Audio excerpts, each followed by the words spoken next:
Before we give a look at the changes that occur in the heart at birth, we probably should talk a little bit about adult circulation, how the heart works in the adult, to see the importance of the changes that occur between the embryonic heart and the adult type circulation.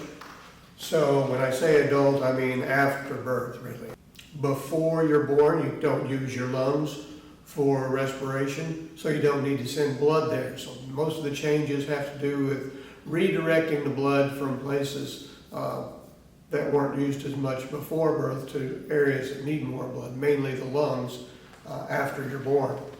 So to introduce the overall structure of the heart, I teach this in all of my anatomy classes. You begin with a drawing that looks like this. There'll be 2 atrial chambers and 2 ventricular chambers here. To begin with, after I have this basic part of the drawing, starting from between these indentations here, right about there, I'll start in the middle and draw a line up here, and this will look like a tree trunk that branches at the top into 2 different directions. That's our pulmonary artery. This pulmonary artery will send blood to the 2 lungs. So there's a right pulmonary artery, this would be right, and that will be the left pulmonary artery over there. Okay. From this point down to the bottom, there's a septum that divides the ventricles into 2. So this would be a right ventricle, that would be a left ventricle. And from the left ventricle, there's another vessel that comes out. This is the aorta. It has its origin down here. It goes behind the pulmonary artery and sends blood out to the bottom. There, I'm going to close up my heart there. Don't want any leaking. There at the top of my heart. So we've got 2 atrial chambers, 2 ventricular chambers. We're going to divide those with valves here in a minute, but we need to get some blood to the heart in the first place. The first location where blood from the body in general comes to the heart is from the vena cavas. And we'll put openings here in the back of the heart. So one superior vena cava comes in from the top and inferior vena cava from below, bringing blood into the right atrial chamber here. On the other side of the heart, bringing blood into the left atrial chamber, there are a couple of pulmonary veins coming in from the left side, and a couple come in from the right side. We won't try to draw out any more than just those openings there, but that's the overall drawing of the heart chambers. 2 chambers here, 2 chambers here, the vessels that return blood to the heart, and the 2 blood vessels that carry blood away from the heart.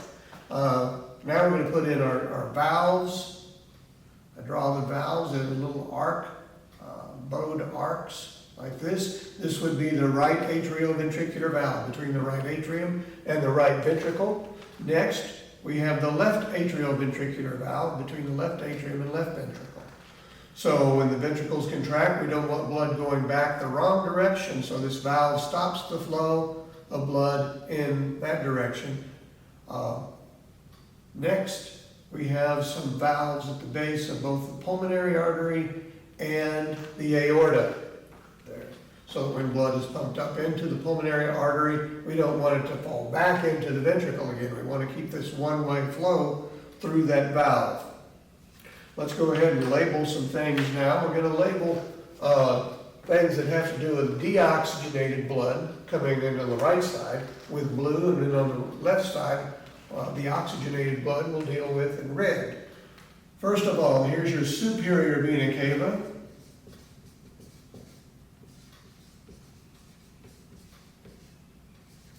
Superior vena cava brings deoxygenated blood. It's been to different parts of the body and had the oxygen removed. Comes in here into the right atrium, and here's the inferior vena cava here.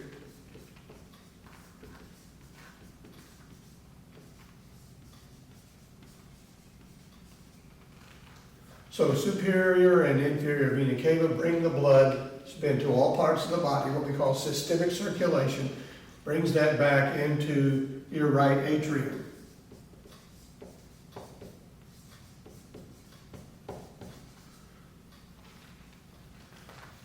From the right atrium, the blood is pumped down into the ventricle. Here's your right ventricle.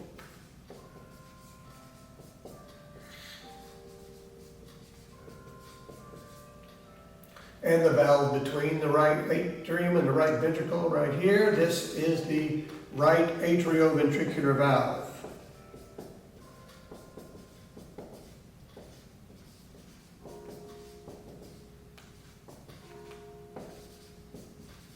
Don't have room to write it.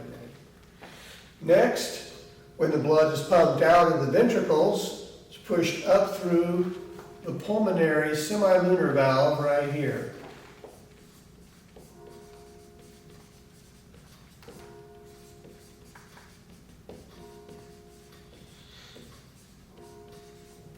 Pulmonary semilunar valve, that little valve there, and then it goes up through the pulmonary artery.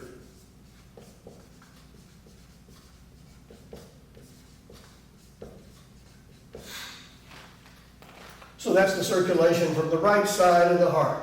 Blood returning from the top of your head to your toe, coming back into the heart here on the right side, superior and inferior vena cava. Bring that blood in to the right atrium. The right atrium will contract and push the blood down into the ventricle, the right ventricle. When the right ventricle contracts, that valve closes, so blood will not go back the wrong way here, but will be sent into the pulmonary artery. And after the blood goes up into the artery, the pulmonary semilunar valve there at the base keeps the blood from going back into the ventricle to assure one-way flow of blood through those valves. So that blood going through the pulmonary artery will go to the lungs. And the lungs will get oxygen into that blood. And that blood will return to the heart right here through what we call pulmonary veins.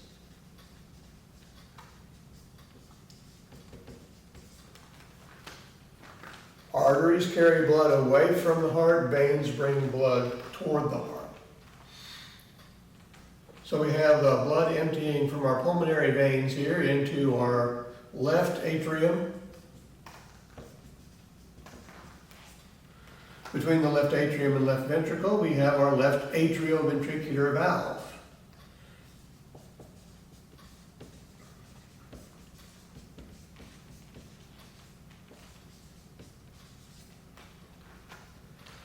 That blood moves through down into the left ventricle.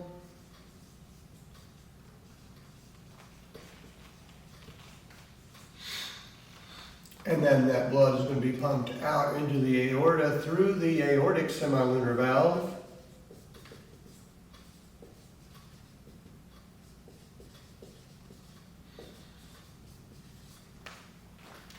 And like I said, moves up in here and up through the aorta. There's our aorta right there.